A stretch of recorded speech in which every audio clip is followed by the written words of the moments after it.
শহরের কোলাহল, ধোঁয়া আর ব্যস্ততার মাঝে বড় হয়েছে অরিন্দম।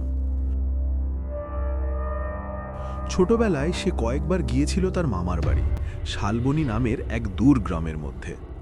কিন্তু পড়াশোনা, কাজ আর সময়ের অভাবে প্রায় 10 বছর হয়ে গেছে সে আর সেখানে যায়নি। এইবার হঠাৎ করেই ছুটি পেয়ে গেল।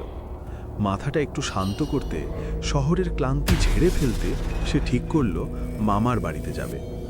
ট্রেন, তারপর বাস, তারপর মাটির রাস্তা ধরে ভ্যান, অবশেষে সে পৌঁছালো শালবনীতে। গ্রামটা যেন সময়ের বাইরে পড়ে আছে। চারদিকে শাল আর সেগুন গাছের ঘন জঙ্গল, কাঁচা রাস্তা, মাঝে মাঝে কয়েকটা কুড়ে ঘর, দূরে এক ফালি পুকুর। মোবাইলের নেটওয়ার্কও ঠিকঠাক আসে না। আধুনিকতার ছোঁয়া এখানে এখনও পুরোপুরি পৌঁছায়নি। মামার বাড়িটা গ্রামটার একটু ভেতরে, তুলনামূলক জনবহুল জায়গায়। তবুও চারপাশে একটা অদ্ভুত নিস্তব্ধতা লেগে থাকে। মামা দরজায় দাঁড়িয়েছিলেন। অরিন্দমকে দেখে হেসে বললেন, এতদিন পরে মনে পড়ল? অরিন্দম হেসে জড়িয়ে ধরল। শহরটা আর ভালো লাগছিল না, একটু পালিয়ে এলাম। প্রথম দিনটা ভালোই কাটল। গ্রামের খাওয়া, খোলা হাওয়া, সবকিছুই নতুন লাগছিল, আবার কোথাও যেন চেনা। কিন্তু একটা জিনিস তার চোখে পড়ল। সূর্য ডুবতে না ডুবতেই গ্রামটা যেন বদলে যায়। মানুষজন তাড়াহুড়ো করে ঘরে ঢুকে পড়ে, দরজা জানলা বন্ধ, কেউ বাইরে থাকে না। অরিন্দম অবাক হয়ে মামাকে জিজ্ঞেস করল, এরা এত তাড়াতাড়ি সবাই ঘরে ঢুকে যায় কেন? মামা কিছুক্ষণ চুপ করে থেকে বললেন, এখানে রাত হলে বাইরে থাকা ভালো না। কেন? কারণ নিশি ডাকে। অরিন্দম হেসে ফেলল, এইসব এখনো বিশ্বাস করো তোমরা? মামার মুখ গম্ভীর হয়ে গেল। হাসির কিছু নেই, অনেকেই গেছে আর ফেরেনি। তারপর খুব ধীরে বললেন, রাতে যদি কেউ তোর নাম ধরে ডাকে, দরজা খুলবি না, যাই হোক না কেন। সেদিন রাতে অরিন্দম একটু অস্বস্তি নিয়েই শুতে গেল।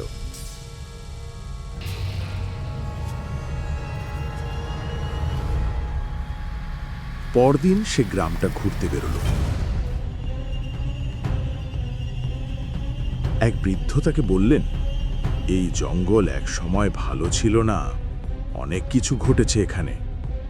আরেকজন বলল, নিশি শুধু ডাক দেয় না, সে মানুষের মনে ঢুকে পড়ে। অরিন্দম ধীরে ধীরে বুঝতে পারল, এটা শুধু কুসংস্কার নয়, পুরো গ্রামের মধ্যে একটা ভয় ছড়িয়ে আছে। সে শুনল, অনেক বছর আগে কেউ একজন এই জঙ্গলে মারা গিয়েছিল অদ্ভুতভাবে। তারপর থেকেই শুরু হয় এই ডাক। কেউ বলে সে আত্মা, কেউ বলে অভিশাপ। অরিন্দমের কৌতূহল বাড়তে লাগল। সে ঠিক করল, আজ রাতে সে খেয়াল রাখবে।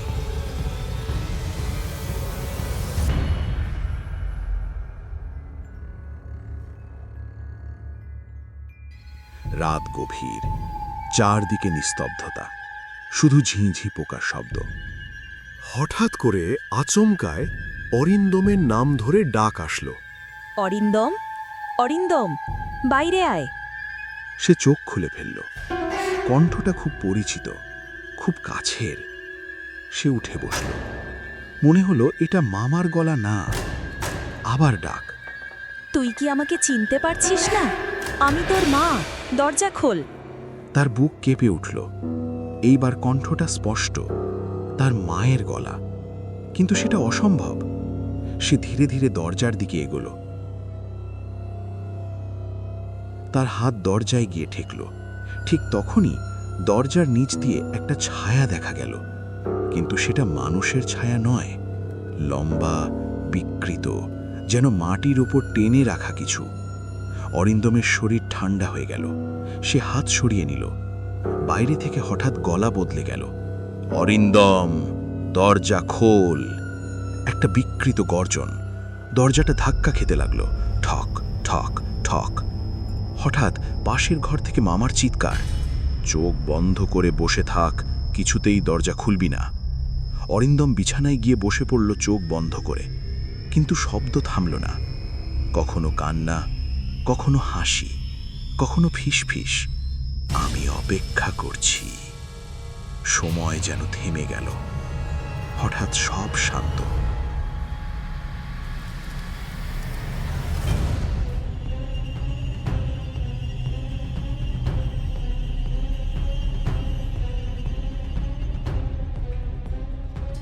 সূর্যের আলো ঢুকতেই সে চোখ খুলল।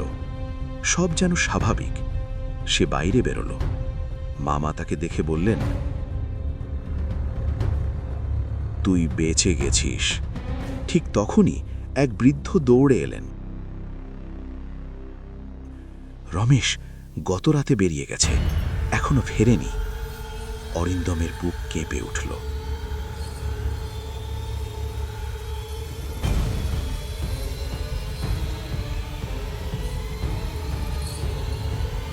দুই দিন পর অরিন্দম শহরে ফিরে গেল, কিন্তু সে আর আগের মতো নেই।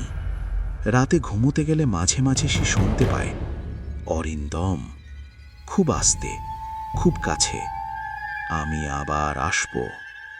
আর সেই কণ্ঠটা আজও ঠিক তার মায়ের মতোই শোনায়।